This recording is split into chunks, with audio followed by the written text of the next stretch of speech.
Lui a volte chiude gli occhi e si ritrova qui, nel fiume vorticoso dei ricordi.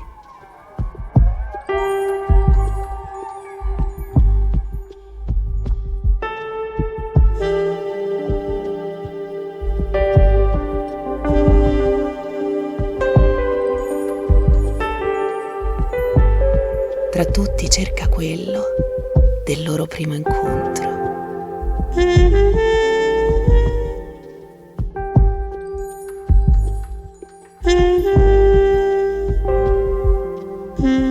Rivede in una bolla la sera di un autunno,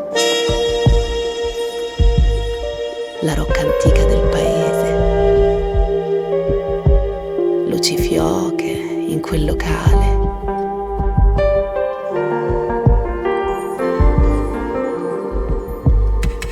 E loro due seduti a bere, inconsapevoli di tutto.